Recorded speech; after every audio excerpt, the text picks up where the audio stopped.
Olá! Seja um apoiador ou uma apoiadora do Fora da Política Não Há Salvação. A gente está buscando esse apoio para melhorar a qualidade de cada um dos episódios, aprimorando o som, melhorando a produção de cada um deles. E para isso, a gente precisa do seu apoio. Há duas formas de você dar esse apoio. Uma é se tornando um membro do Fora da Política Não Há Salvação no Clube dos Canais do YouTube. Basta ir lá na página inicial do Fora da Política Não Há Salvação no YouTube e se tornar membro. Tem ali o botãozinho que permite que você faça isso. É diferente do botão de inscrição no canal, que serve para você sempre ser avisado ou avisada de cada um dos novos episódios.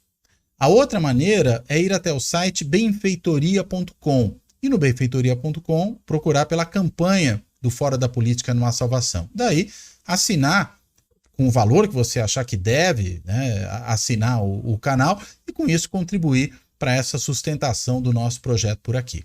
Obrigado. Este é o podcast Fora da Política Não Há Salvação. A versão em áudio do canal do YouTube Fora da Política Não Há Salvação, produzido por mim, o cientista político Cláudio Couto.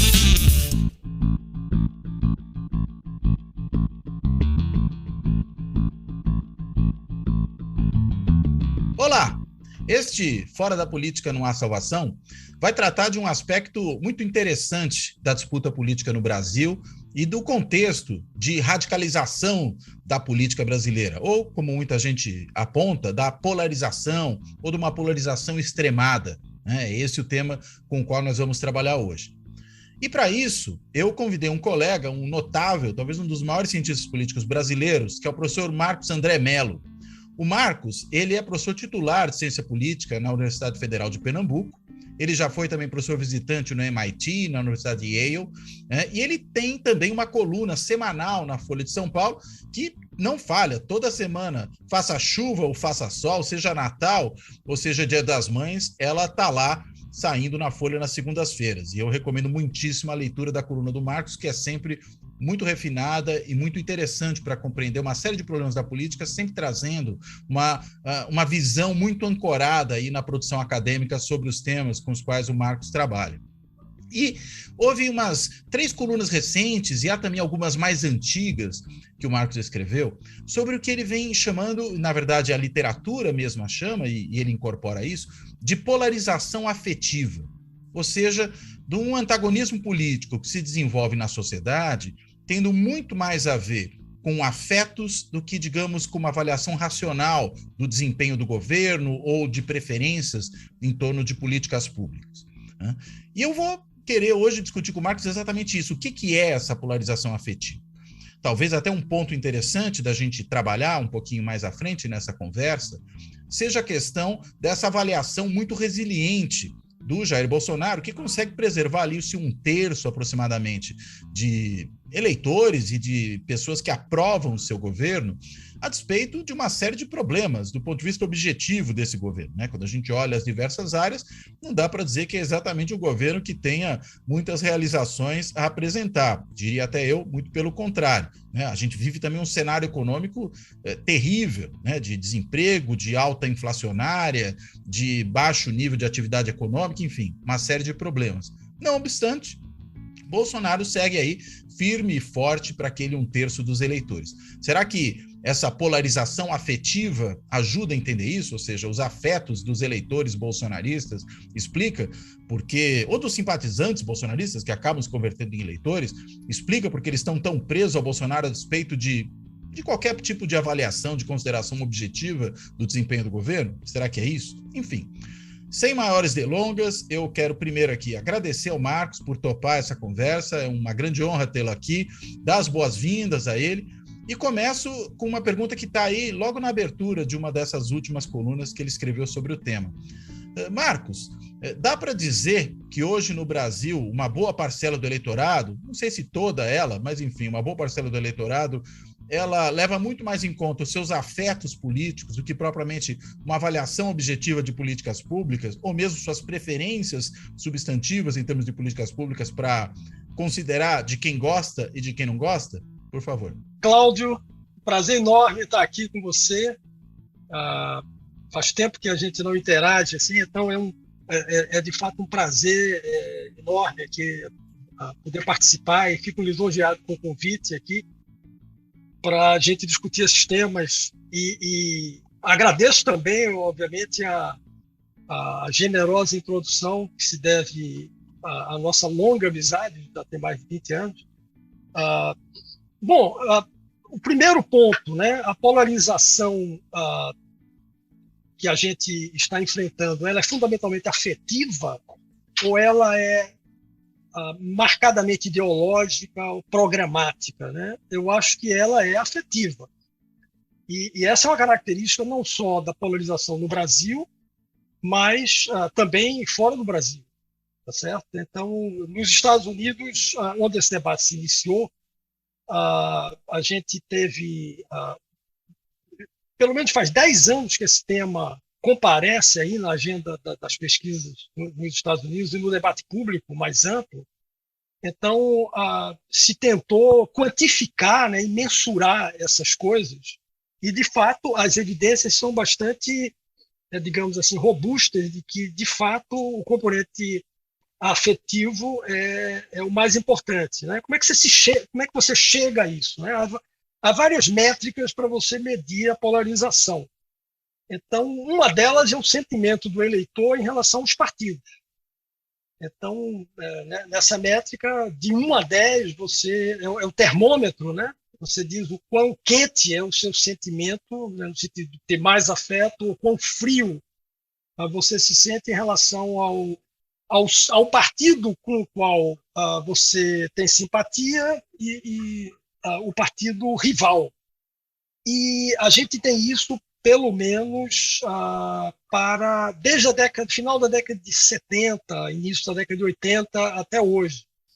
Então, o que se observa é que o afeto em relação ao próprio partido, ou seja, como os democratas se sentem em relação ao Partido Democrata, o eleitor democrata em relação ao Partido Democrata quase que não mantém alteração. Ele chega, inclusive, a declinar um pouco mais recentemente.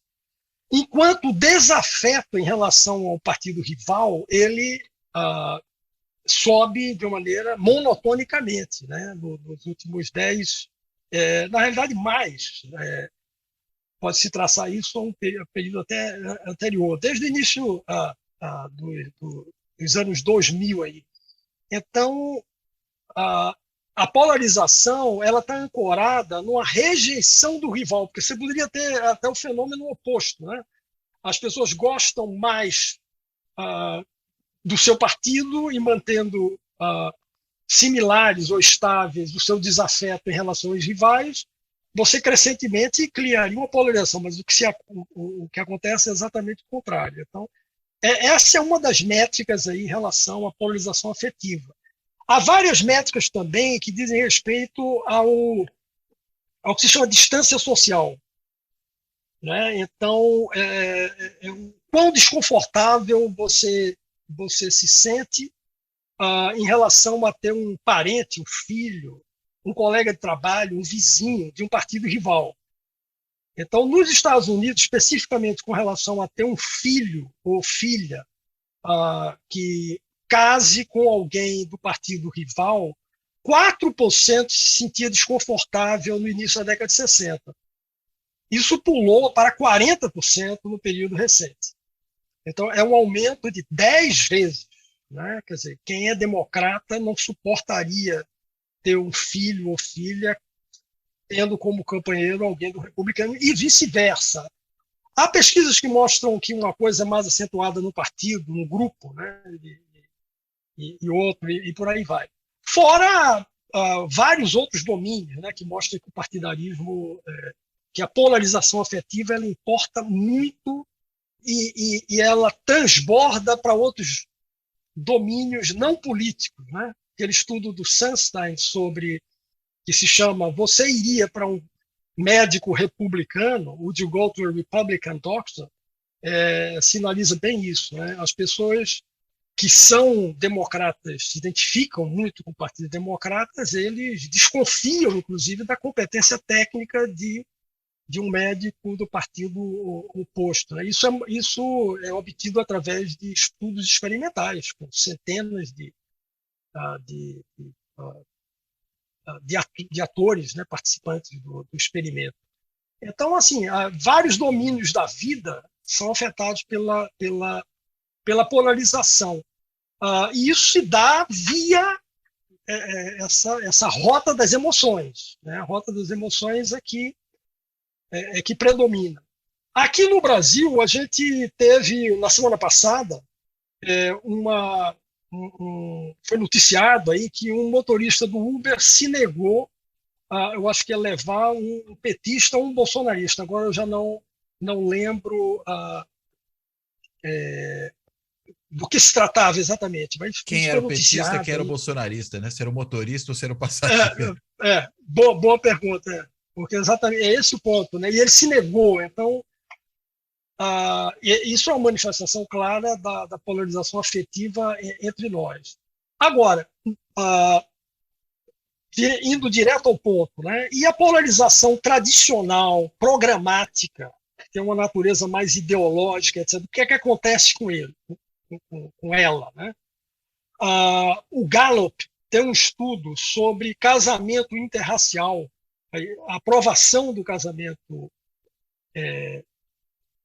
Ele tem uma pesquisa, né, que ela vem desde 1958. Nos Estados Unidos, né? Nos Estados Unidos. Então, em 1958 ou 62, não teria certeza de qual ano, 4% das pessoas aprovavam o casamento interracial, o que é algo absolutamente surpreendente. Quanto por cento? Desculpa, só repete. 4%. Ou seja, 96%, e na realidade inverteu-se. Agora, eu acho que a pesquisa vai até 2000 e alguma coisa, 2010 talvez, essa aprovação se inverteu. Então, é 96%, 97% que aprova. Ou seja, então um tema da agenda, que é o casamento interracial, que nos Estados Unidos historicamente é algo muito saliente, né? Existem também dados muito parecidos com relação ao casamento homoafetivo, ao homossexualismo, esse tipo de coisa, que você tem séries históricas e mostra que coisas que eram muito polarizadas no passado, hoje em dia elas são residualmente resistidas por uma microminoria, né? Então, que ela pode fazer muito barulho, mas assim, esse é um ponto importante. A polarização, ela se manifesta, ou você captura ela, não é pela estridência ou a contundência, né, a cacofonia, é pela oposição. Então, é quando 50% pensa de um jeito, 50% pensa do outro, né? Então, você tem um máximo de divergência, porque se é 97 contra 3%, praticamente não há, você tem um consenso, não é, populado por micro grupos que se opõem intensamente. Então, essa é outra coisa. Então, esse é o ponto, né? A divergência programática, e aí tem pesquisa também que mostra que, em relação a temas como combate à pobreza, política de assistência social nos Estados Unidos, né? A previdência social, e tudo isso, as perguntas se referem àquele contexto dos programas americanos do tipo Aid for Mothers with Dependent Children e coisa desse tipo, que equivale um pouco a um programa de transferência de renda. Eles mostram que se alterou pouco o que é que os respondentes, né, pensam a respeito. Quer dizer, a grande mudança se dá na esfera da animosidade. Esse é o ponto. Agora, aqui no Brasil, né, você está falando muito desses estudos americanos, eu estou pensando num estudo, curiosamente feito por um americano e um brasileiro, que é aquele do David Samuels com o César Zucco, sobre o antipetismo como, em boa medida, um organizador das escolhas eleitorais no Brasil, né? E mesmo agora, né, nessa eleição muito polarizada entre Lula e Bolsonaro, a gente vê também pelo menos tem uma percepção, é isso que em boa medida parece vir dos dados, que você tem basicamente essa bipolarização se fortalecendo, porque você tem uma rejeição muito forte a Lula de um lado e uma rejeição e ao Lula e ao PT, eu acho que a gente poderia colocar as duas coisas juntas, e ao bolsonarismo de outro. Né? Como é que você vê, no caso brasileiro, isso, e inclusive essa questão de que ao longo de vários anos, né, até o surgimento do Bolsonaro, o antipetismo organizava, mas agora parece que a gente tem uma outra coisa aí que pode ajudar a organizar, né? Sim, claramente o bolsonarismo passa a ser o outro polo que organiza essa polarização. Né? Essa distinção que a gente fez entre afetivo e programático, ela é super importante pelo seguinte: a polarização pode ser muito intensa a despeito de não haver divergência programática muito relevante. Então, esse é um ponto que precisa ser destacado. Né? E até tem coisas absolutamente surpreendentes. Há um americano e um italiano, né, da Universidade de North Carolina, eu acho que ele é, e o italiano, que eles têm mapeado deputados gays, deputados e deputadas, né, nos partidos de direita e extrema-direita. Ele diz que tem uma explosão. Há mais deputados, por exemplo, conservadores na Inglaterra, hoje, que são abertamente gays, do que no Partido Trabalhista, o que é curioso. Né? Então, você veja, não é a questão de algum horror ao casamento, à união homoafetiva, ou qualquer coisa desse tipo, ou temas de sexualidade, que produz a polarização. Esses grupos são grupos, muitos deles são neonazistas, são abertamente.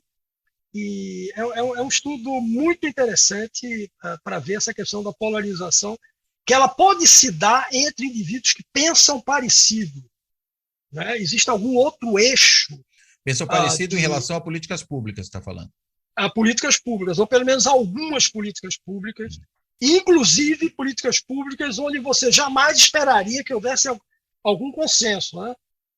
Por exemplo, aquele deputado, que eu esqueço o nome agora, holandês, que é um dos líderes. E líder de extrema-direita, que ia ser candidato, era candidato. Que foi assassinado. Isso. Ele foi assassinado por um radical islâmico, mas a bandeira dele não era uma bandeira racista, a bandeira dele, assim, o Islã é completamente autoritário, e mais do que isso, é totalitário em relação a qualquer comportamento sexual desviante. Então, a bandeira dele era isso. Islamização é a perda de direitos no que se refere a opções privadas. Quer dizer, o domínio dele era esse sistema de comportamento. Aí o cara acabou sendo morto por algum, mas ele era o líder do...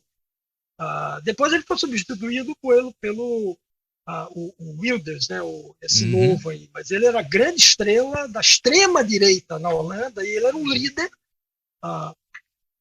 da bandeira LGBT. Quer dizer, são coisas desse tipo que são relevantes. Né? Aliás, e assassinar alguém... Só lembrar um comentário, Oi. Desculpa, eu te devolvo a palavra, mas também na extrema-direita alemã, né, na AfD, há lideranças importantes, acho que uma delas chegou a ser presidente do partido, que são uma liderança importante que é lésbica. Exatamente. E, enfim, isso não é um problema para estar no partido, que a gente pode dizer que é quase ou que tem pelo menos muitos elementos neonazistas. Né? Exatamente. Então são essas complicações aí. Mas voltando ao tema do antipetismo... Mas você não quer só falar, você ia falar do assassinato do cara, né? E eu te interrompi, desculpa. Agora, eu acho que eu cheguei a completar. Então eu já estava na frase conclusiva quando... mas, enfim, voltando ao tema do antipetismo, né, o trabalho do Samuels e do Zucco, como tudo que eles fazem, né, individual ou coletivamente, é um trabalho de alto padrão e tal, e identifica muito claramente esse partidarismo negativo assimétrico, né, no Brasil.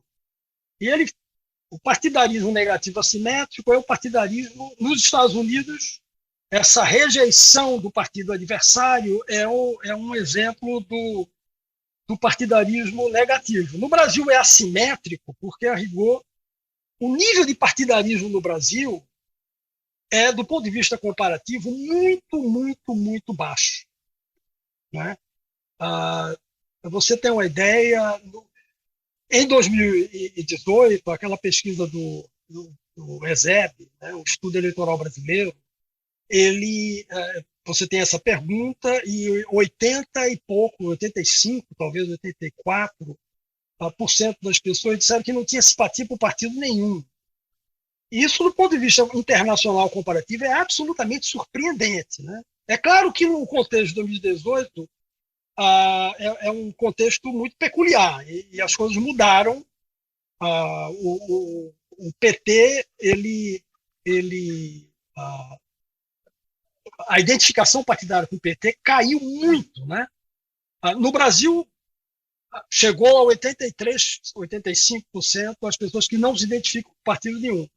Mas dentro das que se identificam, o PT responde por metade, um pouco mais do que a metade dos respondentes. Né? Então, num contexto de baixíssimo partidarismo, a identificação partidária ela é fundamentalmente concentrada num único partido.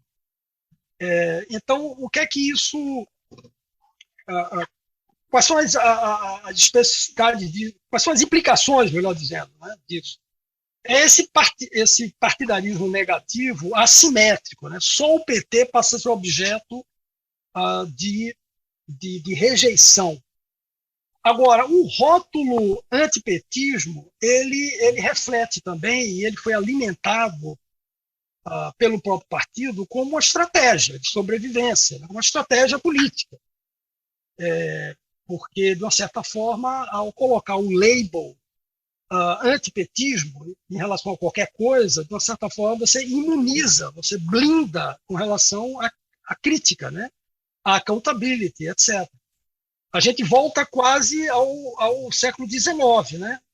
Eu lembro do famoso clássico de Hofstadter sobre a emergência do sistema partidário, em que ele diz o seguinte: os Founding Fathers e também na Inglaterra, no século XVIII, todos eles rejeitavam partidos e viam um partido de oposição como sinônimo de traição e deslealdade. Então, ser de oposição é ser desleal. O que, naquele contexto do século XVIII na Europa, era você se mancomunar com o vizinho, né? Numa aliança contra o contexto era fundamentalmente de guerra, né? Então era sempre uma questão de lealdade. Então, ou nos Estados Unidos, né? Quando os Estados Unidos se aproximava da França para qualquer negociação e tal, havia uma estridência com relação à Inglaterra, falta de lealdade dos súditos. Então, a ideia oposição é deslealdade, é traição. Tanto é que, no contexto britânico, se fala de loyal opposition. Para você dizer que é uma oposição, para falar de uma oposição que não é aquela oposição que quer matar o rei, nem fazer aliança com o inimigo, você tem que dizer, não, ela é constitucional, ela não quer derrubar o sistema, não quer derrubar o monarca, nem nada, né? Tanto que a oposição, assim como o governo, é de Sua Majestade, né? É governo Exatamente. de Sua Majestade e oposição de Sua Majestade, né? Isso. E ela tem que ser leal, né? The loyal opposition. Isso demorou, né? Só, segundo Hofstadter, na segunda metade da década do século XIX é que começa a ideia. Então, você rejeitar toda oposição como anti alguma coisa, você está legitimando a oposição, porque tem uma parte da oposição que diz assim, eu sou contra porque o que foi feito na economia é um desastre, o que foi feito em qualquer esfera, devido a escândalos, o que é que seja. Então, existe uma parte da oposição que não tem nada a ver com alguma oposição gratuita, né? Então, chamar de antipetismo é ela também uma estratégia política, de você conferir uma certa autoimunidade partidária à crítica. Então, não é a crítica, você deslegitima críticas com esse rótulo. Mas essa foi uma estratégia, eu acho que ela foi bem sucedida, né? Mas hoje em dia, porque veja, do ponto de vista da accountability, o que interessa é quem está no governo, quem está na oposição, né? Quer dizer, quem vai prestar contas, né? Quem vai prestar contas. Quer dizer, se você não pode ser oposição, então há dois componentes. Há um componente que é um componente de militância e ele é emocional, etc. E há um outro que é o componente da oposição, de fazer oposição. Então, esse componente, esses dois foram sobrepostos com o rótulo. Agora, quando houve mudança, alternância de poder, então o que a gente tem a coisa ficou agora bipolar. Você tem não só o antipetismo, mas o antibolsonarismo muito forte na sociedade brasileira. Aliás, as taxas de rejeição do Bolsonaro são, inclusive, maiores do que do PT, né? No eleitorado feminino, então, chega a 80%, coisas desse tipo. Então, de fato, aquela circunstância do antipetismo é uma coisa muito peculiar, que só vale para aquele período, historicamente datado, eu acho. E tem que ser pensado também pelo que ela revela digamos assim, de estratégia política, né? Obviamente, qualquer estratégia política é válida. Não é? Faz parte do jogo político você rotular coisas, mas do ponto de vista da análise a gente tem que estar sempre atento a esse tipo de coisa, né? Então eu acho que isso que você está apontando é exatamente um bom retrato do quadro atual. Aliás, Marcos, tem uma outra coisa interessante, né? Você aponta numa dessas colunas da Folha recentes essa questão, vamos dizer, de uma análise multidimensional que o eleitorado acaba fazendo, ou de uma percepção em múltiplas dimensões que ele tem da política. E uma dessas questões, você aponta, seria, de um lado, né, essa preocupação republicana, vamos colocar assim, e aí aversão à corrupção e coisas do tipo, e de outro lado, essa aversão a percepções autoritárias, uma defesa de liberdades individuais, da própria democracia.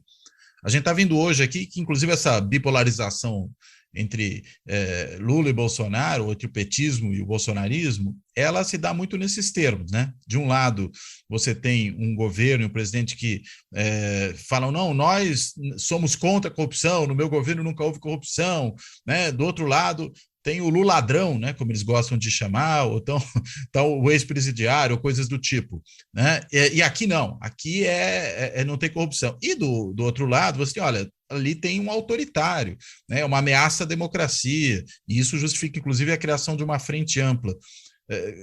Aí a gente não está falando exatamente de política pública, né? A gente não está falando de policy, mas está falando de polity, né? Está falando de formas de pensar o próprio Estado, né? Mais do que propriamente as políticas que vão ser provisionadas. Não, concordo, acho que muito bem feita a análise. Essa questão das dimensões é algo muito relevante, né? Porque a disputa política ela é muito uma disputa em torno da saliência que uma dimensão vai assumir, não é? Ela pode ser bem sucedida ou não. Há certas clivagens que elas são mais tradicionais, elas se materializaram ao longo do tempo, né? E elas adquiriram densidade, como a densidade, a clivagem redistributiva, né? Entre redistribuição e crescimento, entre igualdade e liberdade, etc., e, sobretudo, focada nessa dimensão socioeconômica, né? De redistribuir mais, né? Então, essa era uma clivagem importante. Uma das coisas que o populismo tem feito é inaugurar outras clivagens, né? Então, a principal clivagem dos populistas, ela é de natureza cultural, né, comportamental. Então, ela passa a ser a clivagem que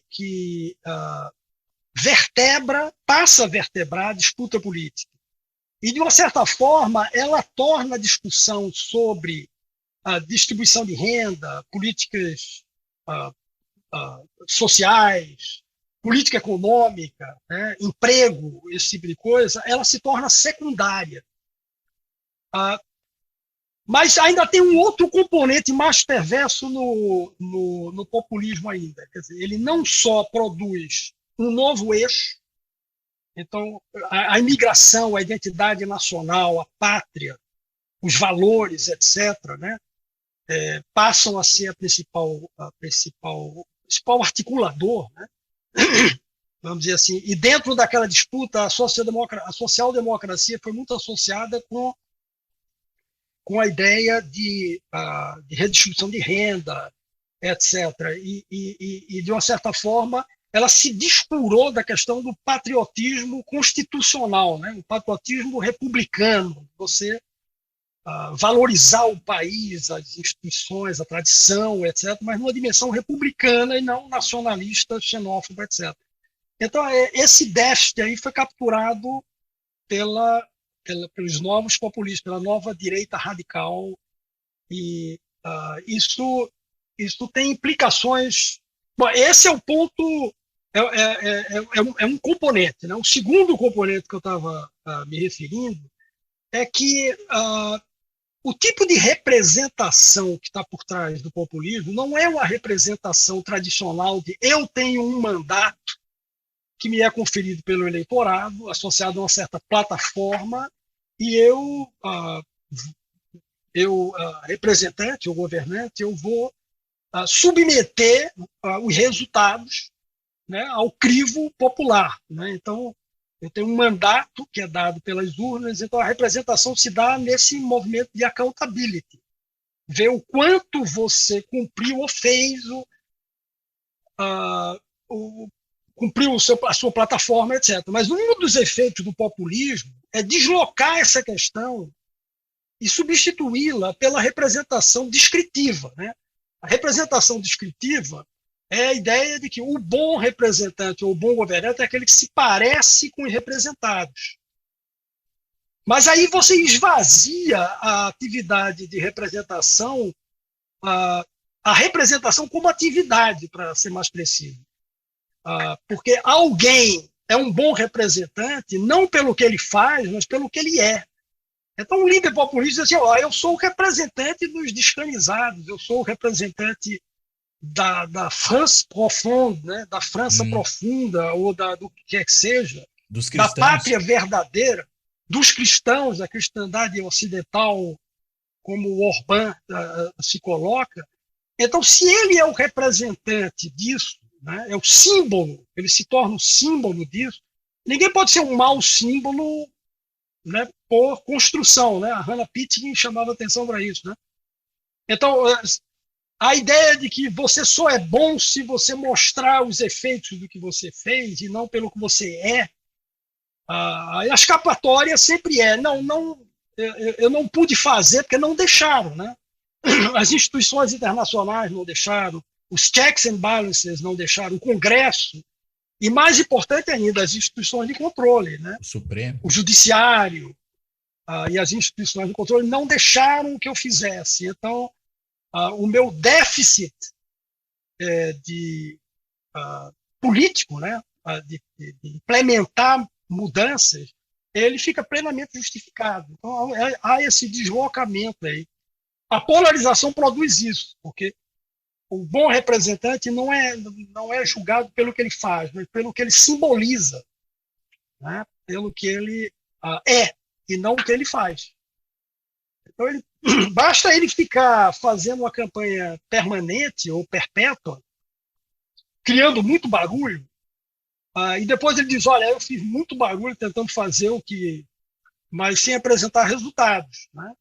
Mas o surpreendente é que ele acaba se dando bem num contexto como esse, que a polarização cria. Porque as pessoas se identificam com ele, né?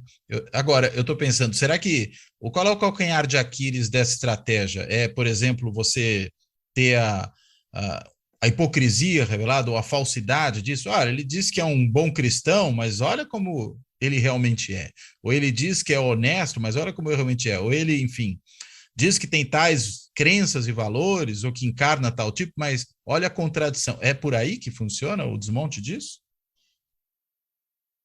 Olha, essa é a pergunta de $1 milhão, né?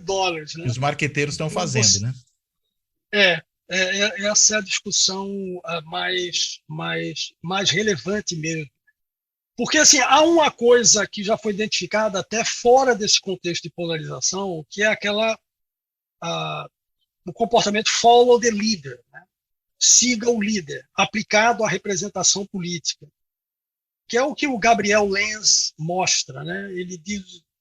Ele faz experimentos e faz quase experimentos e tal nos Estados Unidos, isso antes da atual polarização, ou pelo menos quando ela já não estava tão extremada quanto hoje, em que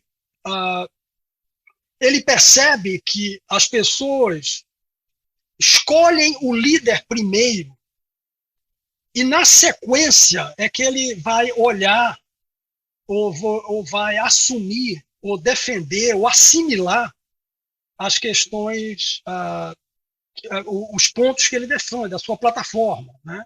Eu escolho o líder e depois endosso suas políticas. Mesmo porque as políticas deixam de importar muito. As políticas deixam de importar. Isso é algo que tem que ser percebido. Uma crítica tecnocrática digamos, aos populistas é dizer o seguinte: quais são as evidências disso ou aquilo, mas isso não pega. Entendeu? Não é, eu fiz uma avaliação randomizada que os efeitos não são esses, mas isso não vai pegar, porque as pessoas vão escolher o líder primeiro, elas escolhem o líder e, na sequência, defende o que ele defende. Aliás, isso me lembra até um familiar, há uns tempos atrás, um tio já falecido, que ele gostava do Fernando Henrique, né? Em algum momento ele fez uma observação: olha, o Fernando Henrique, que é um cara que eu confio, ele está defendendo a liberalização das drogas, o que eu acho uma loucura. Mas como é o Fernando Henrique, vai ver que ele tem razão. Eu acho que essa é exatamente a estratégia do follow the leader, né? E que ela se exacerba com a polarização. Eu vou escolher alguém, depois ver o que é que ele pensa, porque o que ele pensa tem que estar certo, né? Ele, afinal de contas, é o símbolo, ele é o pior é que as políticas passam a ocupar um lugar secundário na disputa, né? Agora, tem também, me parece aí, uma questão em relação ao líder de confiança, né? Essa liderança já tem realizações ou ela tem um comportamento como pessoa pública adequado? Então, mesmo que eu discorde desse ponto, poxa, é alguém que faz sentido ouvir os argumentos. Não pode caminhar um pouco nessa direção para ficar ainda no campo da racionalidade, não só do afeto? Sim, eu não teria uma resposta para como desarmar não é, essa política dominada pelos afetos. Não, mas nesse caso, né, eu estou pensando, o teu tio de repente gostava, ele tinha o Fernando Henrique tinha um recorde, um registro tão positivo para ele, né, no passado. Falou, o cara é do plano real, alguém com postura presidencial.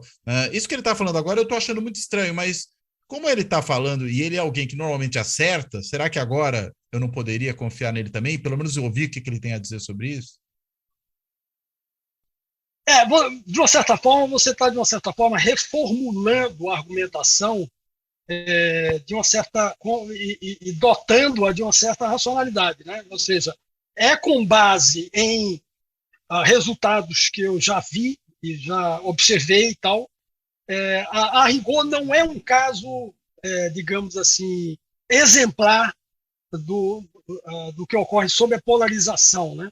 Porque muitos desses líderes que estão nessa situação agora, eles não têm experiência nenhuma, eles são outsiders, então eles não têm um recorde, né? Nem as pessoas vão julgá-lo por essa trajetória, por essa folha corrida, né? ou folha de resultados obtidos, né? Elas vão julgá-lo pelo que ele está prometendo, né? Essa é a vantagem do outsider, não há um voto retrospectivo, né?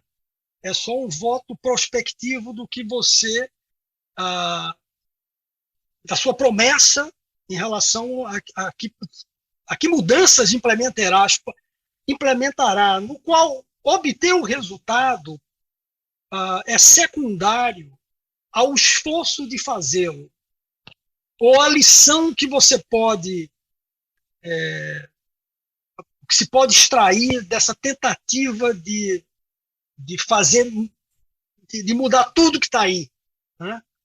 Então, você está tentando desmontar tudo. Não conseguiu, mas você tentou. Aliás, eu estou pensando numa coisa interessante, né? Os olavistas, né? E a gente sabe que há muitos deles no governo Bolsonaro e também nos seguidores do Bolsonaro, eleitores do Bolsonaro, eles costumavam usar uma camiseta em que vinha escrito Olavo tem razão, e tinha ali uma imagem, né? A face do Olavo de Carvalho. E pouco tempo depois, enfim, começou a surgir também uma camiseta escrito Bolsonaro tem razão, mais ou menos mimetizando a outra. Agora, é interessante porque o Olavo de Carvalho, independentemente de qualquer outra coisa, era alguém que se colocava como um pensador, né, se propunha como um filósofo e tal. Então, digamos, dizer que ele tem razão pode entrar no campo do debate das ideias.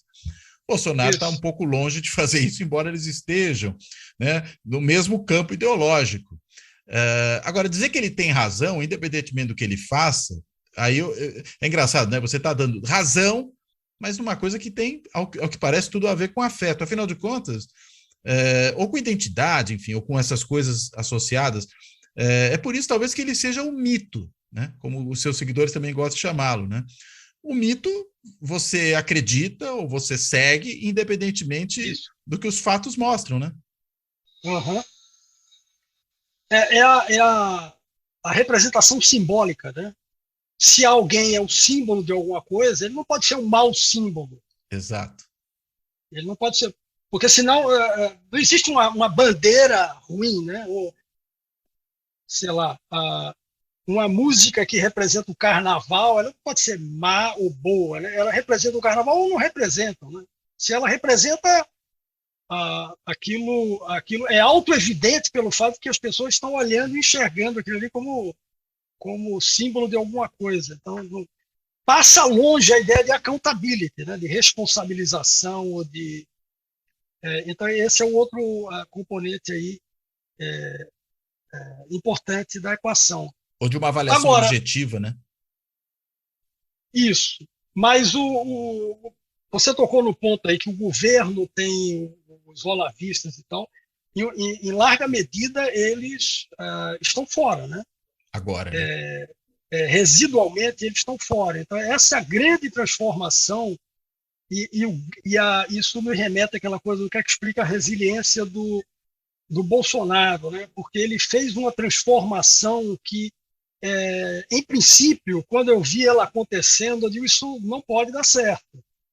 Mas, então, é um certo paradoxo, que é o paradoxo de que, por exemplo, ele se elegeu com uma bandeira, né, dentro das quais estava a questão da corrupção e a rejeição da velha política, etc. E depois ele abraçou o Centrão. Então, assim, esse abraço, em princípio, a gente podia esperar, ele teria um efeito devastador sobre a persona política que foi criada, né? Porque de rejeição da velha política a quase que está organicamente capturado por ela, vai uma transmutação realmente inédita. E nesse movimento, o que foi expulso foi o olavismo, né? Aí isso gerou o Weintraub, aí, que todos eles são críticos ao governo Sim. e à família Bolsonaro, etc. E muitos olavistas hoje que entram mudo e saem calado, né? Como a Damares. Então, houve um emudecimento nesse processo, mesmo porque isso gera uma falta de sintonia muito clara, né? Entre bandeiras do que ele representa e o tipo de aliança que fez na prática. Curioso é que isso não está jogando ele, né, no fundo do poço, eu confesso que eu cheguei a esperar um pouco que essa transmutação seria bom para impedir o impeachment, porque, né, a aproximação como o Centrão tinha esse componente, também permitia que ele implementasse algumas de suas agendas na área econômica, então havia alguma coisa instrumental nisso, né? Mas nesse movimento as contradições seriam criadas,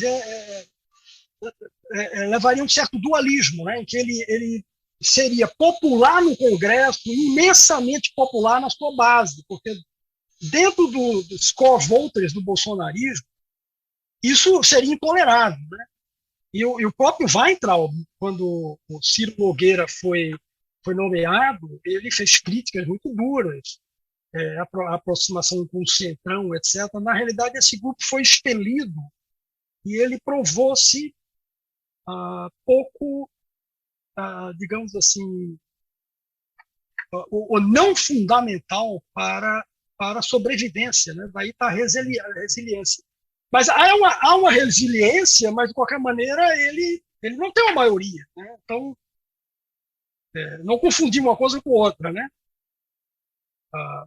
Uma resiliência forte é uma resiliência na baixa, né? Não é uma resiliência. Vamos esquecer que ele teve praticamente 60 milhões de votos, então não é 60% dos votos, né? Não 60 milhões.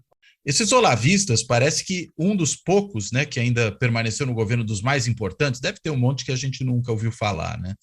Mas é aquele Felipe Martins, né, da área do assessor de política, e os próprios filhos do presidente, né? O Eduardo, pelo menos, era um entusiasta do Olavo de Carvalho, fez o curso dele, o Flávio mesmo, lá atrás, tem alguma coisa com isso. O Carluxo, não sei até que ponto é ou não é olavista, acho que talvez ele nem precise ser para ser o Carluxo, poderia pensar algo nessa linha, mas os outros realmente submergiram. É interessante, né, como você tem essa mudança, né? Entra o Centrão e empurra para fora esses caras, né, na política externa e uma série de outras áreas. Talvez o Saxida, né, seja um dos últimos, né? Portanto. Qual foi a última vez que você ouviu falar do Felipe Martins em alguma... Ele submergiu. E eu acho que essa mudança ocorreu em abril do ano passado, quando o Moro saiu, não é? Ele saiu atirando, o general, que é o secretário, que é o chefe da Secretaria-Geral do Governo, é o general Ramos, né? Ele foi nomeado, e ele tem até uma entrevista que inclusive, tem uma coluna sobre essa entrevista, em que ele diz que as reuniões que ocorriam na casa do líder do governo, na sua própria casa, e do presidente da Câmara dos Deputados, que era o Maia, elas passaram a acontecer no Palácio do Planalto. Ele diz assim, de 2 meses para cá, a grande transformação é essa. Isso ele falou em final de maio. O lugar das decisões, o lugar das conversas, é essa a diferença? Mas isso é muito simbólico. Ele diz assim, as reuniões sobre a sustentação do governo que ocorriam na Câmara, na casa da Câmara, do líder do governo, da sua casa, e muitas vezes as negociações está textualmente lá, eu cito essa fala, elas se deslocaram para o Palácio do Planalto, elas acontecem agora no Palácio do Planalto. Mas não é porque o Ciro Nogueira foi para lá? É por isso. Não, né? Isso foi antes do Ciro Nogueira ser nomeado. Ele não tinha sido nomeado. Ou seja, a cisão entre Congresso e governo, ela tinha essa implicação espacial. Essa metáfora eu acho que é muito rica, entendeu? E quando eles acederam em nomear muita gente, entregaram ao Centrão muitas posições e tal, então o que ocorreu foi que o Centrão entrou no governo. Isso é, digamos assim, a metáfora espacial para essa entrada no governo. Eu acho que ela é muito, muito expressiva, porque ele fala, inclusive, que o Ciro Nogueira não tinha sido nomeado, mas o Ciro Nogueira nomeou na época, e o general Ramos ele diz explicitamente: nós estamos entregando a nomeação do chefe do Fundo Nacional de Educação, que é um fundo de 20 bilhões, ou coisa parecida, a indicação do nome, né, ao Ciro Nogueira, porque ele é o líder do partido que tem, acho que na ocasião tinha 43 deputados do Congresso Nacional. É isso que ele falou, na mesma entrevista. E foi a época que ele nomeou a Flávia Arruda, né? Ele indicou a Flávia Arruda nesse período. Foi. Então, digamos assim, esse movimento que a gente está dizendo, que os Olavetes caem fora e entra, ele é historicamente determinado aí, né? São nesses 2 meses que se dá uma grande transformação, e não é uma análise externa, é a própria testemunha do general dizendo por que ele entregou ele diz assim, ele pergunta ao próprio repórter: por que você acha que nós estamos dando para o Ciro Nogueira? Porque ele é o líder do PL, é basicamente isso. Sim, ele é o presidente do PP, PL. né? Do PP. A Flávia Arruda era do PL, PP. Mas eles se entendiam. Desculpa. Né?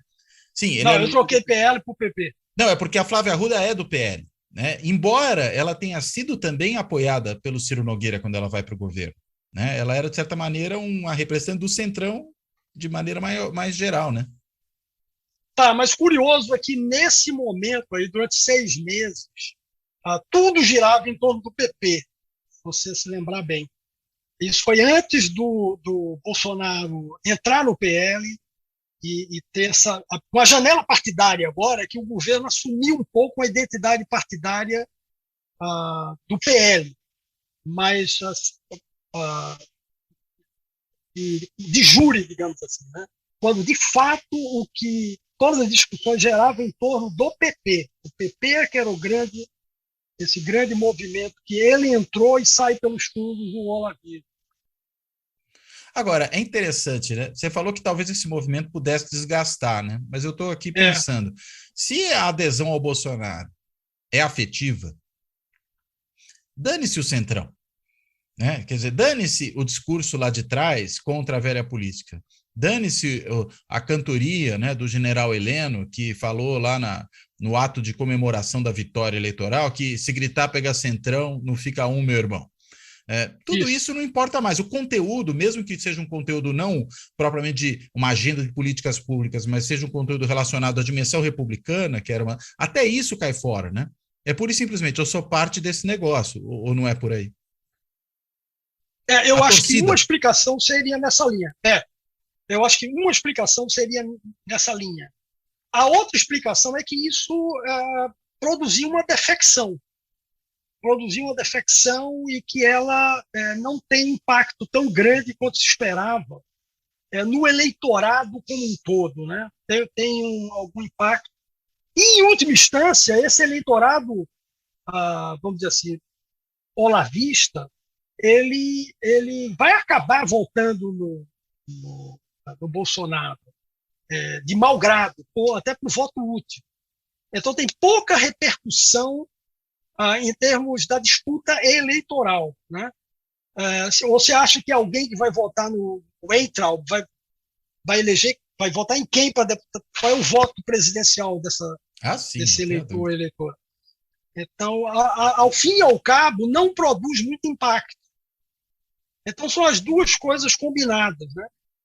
Mas que há uma defecção, inclusive ela é parecida e ela é estruturalmente Você pode manter uma certa analogia com o que ocorreu com o PSOL em 2003, na realidade, né? Dezembro de 2003. A saída dos quando puros.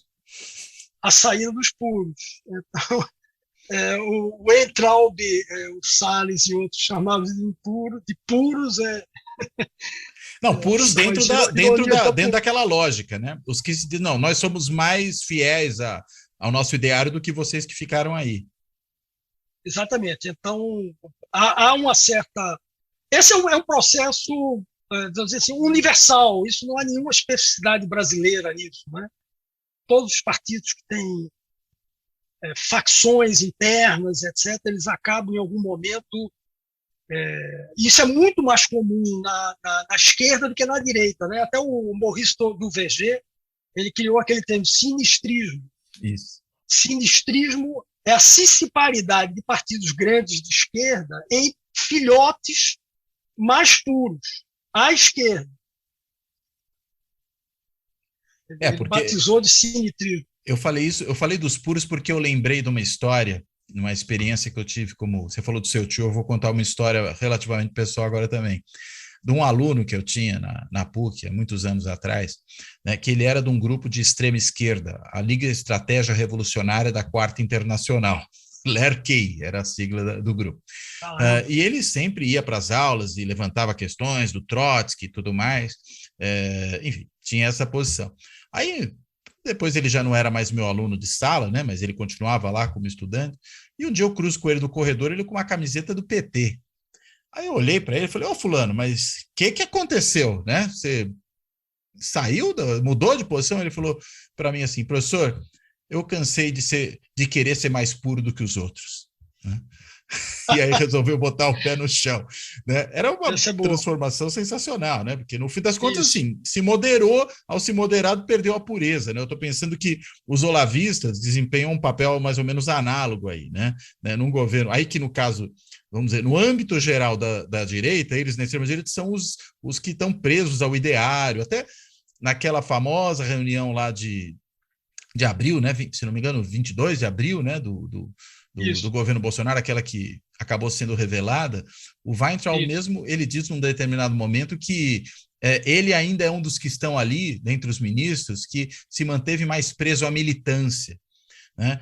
É um pouco isso, né? Não misturei com o rala-rala da política, né? Com o toma lá da cá, com essa coisa mundana que a política cotidiana exige, né? É curioso esse processo. Mas você veja o movimento, as repercussões institucionais dessa debandada do Olavide, porque houve uma perda expressiva de espaços institucionais, né? O Itamaraty, por exemplo, voltou ao normal, né? O Ministério do Meio Ambiente está adotando uma posição, digamos assim, mais normal de direita e não assim, abertamente predatória, como era no caso do Salles. Então, a perda de espaços institucionais é muito expressiva. O Ministério da Educação, enfim, ele degenerou num arranjo, aquele tipo de arranjo assim, que você faz negociata com a secretária de Educação lá dos grotões, em torno de um punhado de moedas. E que envolve Bíblias. Né? Não, e que envolve Bíblias, compra de Bíblias. Quer dizer, algo... isso daria um belo filme de... Ou um conto, né? Um bom conto de realismo fantástico. Um conto borgiano de realismo fantástico. Nesse caso da compra de Bíblias né? É que eu falei da torcida agora há pouco, porque você, num determinado momento, fala, né? Essa coisa, né? Do siga o líder, que tem muito a ver com a torcida. Mas eu me lembro, lá de trás, né? Muito tempo atrás, se não me engano, o Vanderlei Guilherme dos Santos, que falava no voto Flamengo, né? Que era aquele voto, enfim, em que se adere ao partido muito mais por... ou ao candidato, eventualmente, né? Muito mais por um afeto mesmo, né? Uma afinidade, porque ninguém torce para um time por decisão racional, né? Você torce para o time por uma questão afetiva, pura e simplesmente. Às vezes herdada de família, né? Às vezes é o contrário, né? Torce contra o time do pai, tem essas coisas também. Mas tem muito mais a ver com afeto do que com escolha racional, né? Só que talvez a gente esteja falando de uma situação que é levada ao paroxismo, né? Não é só o voto do Flamengo, é o voto da torcida organizada do Flamengo, talvez. É interessante. Como eu disse, o estudo... Tem 2 estudos aí que são meio landmark nisso aí, né? Que é o do Lance, que a gente falou, que é o Follow the Leader, né? Como é que os eleitores respondem e tal. É um livro de 2012. Então ele fez experimentos, fez várias coisas, e muitos assim, 2008, 2009. Então não reflete essa polarização exacerbada do momento. Ele já identificava esse padrão, né? Eu diria, como você bem colocou, que ele se exacerbou, não é que ele é novo. E tem um outro também na literatura do voto, né? Porque votar é um ato irracional, né? Se você pensa nos seus microfundamentos e tal, você sabe que não vai alterar o resultado, né? Então, na realidade, só há uma você, outra né? literatura... O eleitor individualmente considerado, né? É infinitesimal o seu peso. Que é o livro The Logic of Expressive Vote, o voto expressivo, né? É o voto... Você está votando para comunicar quem você é, e não para obter algum resultado, etc. Então, expressive vote. Isso sempre ocorreu, mas isso não ocorre linearmente no eleitorado, né? Isso não ocorre linearmente no eleitorado. Em geral, isso não afeta uma parte muito importante, que em geral nos Estados Unidos é mais de 50%, que é esse grupo que está no meio aí.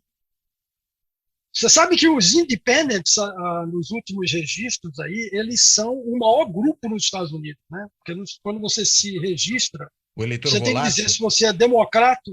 Não, é o independent como categoria de registro, não é nem como categoria teórica. Sim. Porque você é obrigado a dizer você é democrata, republicano, porque em determinados estados, por exemplo, varia de estado a estado, mas na maioria as primárias são primárias fechadas, não são primárias abertas. Então, você tem que ter a carteirinha, entre aspas, na realidade, ter o registro para votar na primária, né? Faz sentido, então, né? O maior grupo hoje é o dos independentes. Que aí não podem votar em primária. Não, o que eu quero dizer é assim, ele não tem afiliação partidária. Então, aí ele também não vai poder votar na primária, né? Estou só tirando a consequência disso, né? Depende do estado, né? Na Califórnia pode. Não tem, depende do estado. As primárias abertas é até um dos remédios contra a polarização. Isso foi adotado, a bandeira foi: vamos permitir que coisas como primárias, escolha de candidatos, etc., não sejam escolhidos justamente por aqueles que têm partidarismo muito exacerbado, porque isso acaba gerando candidatos que são outliers, né? Isso é uma coisa muito curiosa da polarização, que é preciso fazer essa distinção. Ainda bem que a gente chegou ao fim e isso não tinha vindo à tona, mas eu acho que é muito, muito importante, que é o seguinte: é fazer uma distinção entre polarização no eleitorado e polarização no legislativo. Ou entre as elites. Ou entre as elites. As conclusões, o único trabalho que tem aí, eu acho, deve ter feito algum, talvez mais recente, mas é o do Bafumi e do Harold. Eles fizeram um estudo em que eles comparam as posições em cada constituency do que pensam os eleitores e do que pensam os seus representantes. Então, eles comparam. Então, eles chegam a uma conclusão que os representantes, sobretudo os deputados federais, os senadores socorrem menos. Eles são mais extremistas do que a sua base. Então, a polarização é maior entre os políticos do que no eleitorado. O eleitorado é, em larga medida, indiferente a muitas questões que são objeto de grande disputa na elite política, que está muito polarizado. E ele faz estado por estado. Então, os estados onde você tem um caso, assim, o caso que mais, nesse estudo dele, chama a atenção é o caso da Califórnia, que tem 2 senadores democratas, numa escala de 1 a 10, eles ocupam o ponto 2, se não me falha a memória. O eleitor mediano está no meio aqui, e não tem representante, não tem senador republicano. Então, na realidade, você tem uma situação em que o representante está muito mais à esquerda do que o eleitor. Então, mas deve ter outros estudos sobre isso, mas isso é justificado, inclusive, ou explicado, numa discussão muito legal que o Fiorina e a Francis Lee tiveram com outros autores, né? Que é, o que é que causa polarização? E o Fiorina diz, e a Francis Lee também, ele diz assim, isso ocorre exclusivamente na elite, não ocorre no eleitorado. Esse é um argumento dele. Então ele usa dados como esse, e eles mostram o seguinte,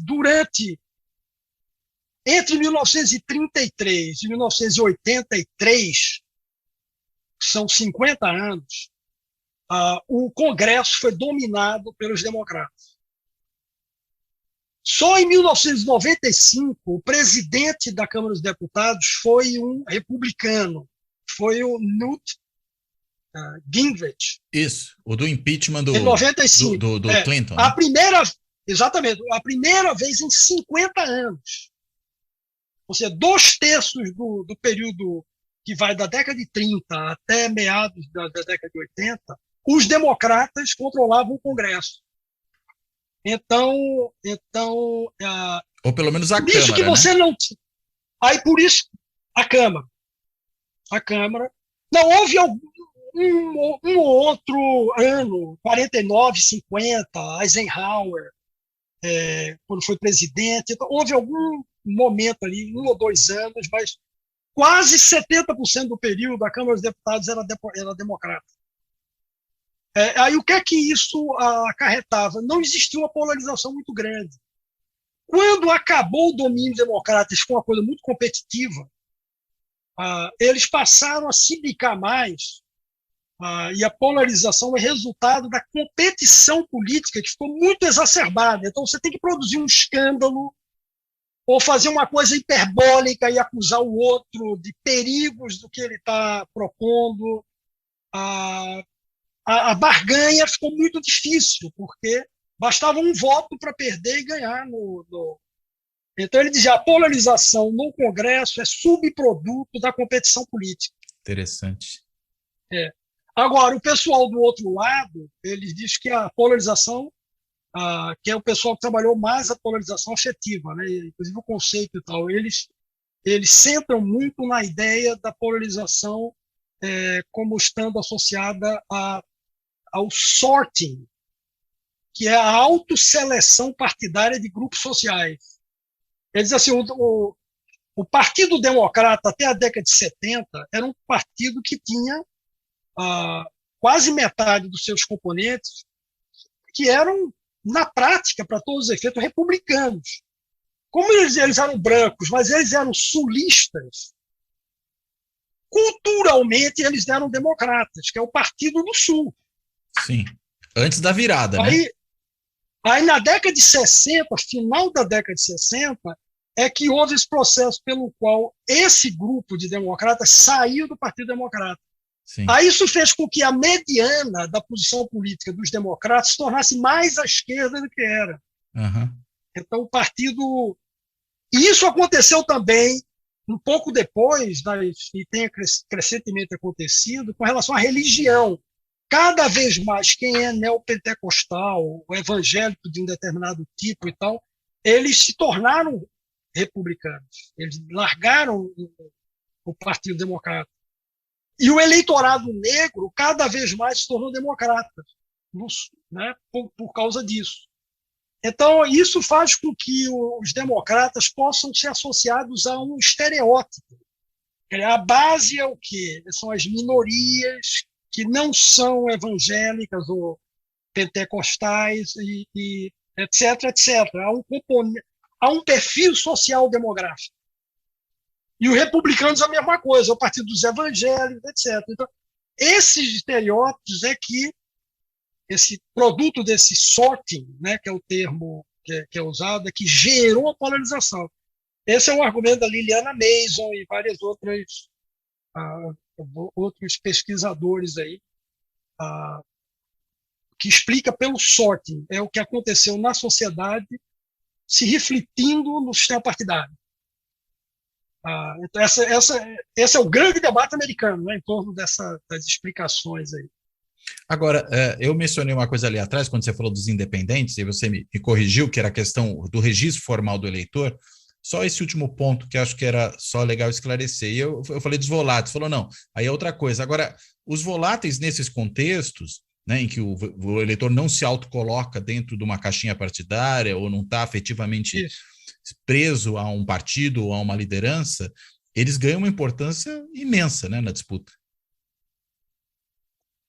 Mas o que aconteceu, quer dizer, em teoria, sim. E até há um estudo experimental, né, dos Volek sobre isso, com relação à Venezuela, aos Estados Unidos e o terceiro país, que eles fazem um estudo e mostra que exatamente a polarização faz com que quem é muito partidário acabe descurando da dimensão democrática, porque ele prefere ficar com seu partido e sua plataforma de políticas ideológica, mesmo quando ele viola a democracia. Ele diz assim, quem é muito partidário, o voto... Não, olha, para todas as categorias, há uma redução de quando você diz, mas esse cara está propondo isso, por exemplo, intervir na Suprema Corte americana, ou intervir na Suprema Corte da Venezuela, você diz, com aquelas vinhetas, né? Um estudo experimental. Toda vez que você introduz uma cláusula que é não democrática, que aquele candidato que tem outros atributos, ele é democrata, por exemplo, nos Estados Unidos, ele é uma mulher, ele é negro ou não negro, né? É uma coisa randomizada, e aí você tem um caso em que ele não faz nada que não é antidemocrático. E no outro, ele claramente apoia uma medida. O impacto dele apoiar para o grupo como um todo faz com que o apoio caia 35%. Como assim? O apoio... A média. Apoio a quem? A um determinado... Não, porque candidato. A pessoa... são dois candidatos que estão apresentados. Sim, sim, sim. Em várias dimensões, usando uma técnica chamada análise conjunta, conjoint analysis. É como se você estivesse escolhendo uma televisão. Você diz, essa aqui tem... A dimensão é essa, ela é de plasma, ela tem sistema de som assado, então cada atributo desse você atribui alguma coisa. Você é capaz de quantificar pela análise conjunta. O fato de não ser democrático, mantendo todo o resto constante, não vai afetar o voto de quem é muito partidário, nem a esquerda, nem a direita. É autoritário, mas está do meu lado, né? Esse é o ponto. É o Svolek. Aí você tem um gráfico em que o impacto é muito grande nesse grupo de centro-esquerda e centro-direita. Porque nesse grupo se apoiou aquele dispositivo antidemocrático, o voto cai em 60%. Muito mais do que percentualmente nas outras situações. Então, ele chega a codificar isso. Quer dizer, então, coisa... Você tem razão, o swing vote é que vai importar. É o swing vote que é o decisivo nessa... Ele tem baixa lealdade, ele não é muito ligado em política, mas certas coisas ele fica atento. E acaba sendo, num certo sentido, mais sensato, talvez, do ponto de vista da democracia, né? Pelo menos desse ponto de vista. É verdade. Né? No salvo. É verdade. Muito bem. Marcos, brigadíssimo pela conversa. Né? É impressionante o tanto de informação e de análise que você trouxe aqui sobre esse tema.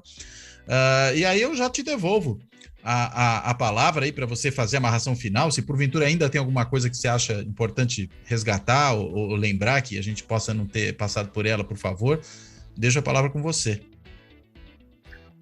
Olha, eu acho que não há nada a acrescentar, seria mais, talvez, digerir algumas coisas. Né? Algumas coisas ficam um pouco opacas quando você solta só as informações e conclusões. Mas eu acho que a gente cobriu aí muita coisa desse debate sobre polarização e no Brasil e fora dele, né? Então eu agradeço aí a oportunidade. Adorei o papo, de qualquer maneira. Muito bom. Bem, então quero agradecer ao Marcos, reforçar esse agradecimento. E como eu faço sempre aqui no final dos episódios, eu quero também agradecer a todo mundo que nos acompanha no canal do YouTube, que nos segue nos podcasts. Quando eu falo podcast, porque tem várias plataformas. Para quem também tem acompanhado o blog do Fora da Política Não Há Salvação no site da Carta Capital. E, claro, mais ainda agradeço também a todo mundo que, além de acompanhar o canal e o podcast, também tem contribuído aí para ele pelas várias formas de contribuição, seja no Clube dos Canais do YouTube, seja no site benfeitoria.com, seja, enfim, pelo Pix, do jeito que for. Então, de tudo isso, eu encerro aqui. Até a próxima.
Fora da Política Não Há Salvação. Um podcast para discutir política. Também disponível no canal do YouTube.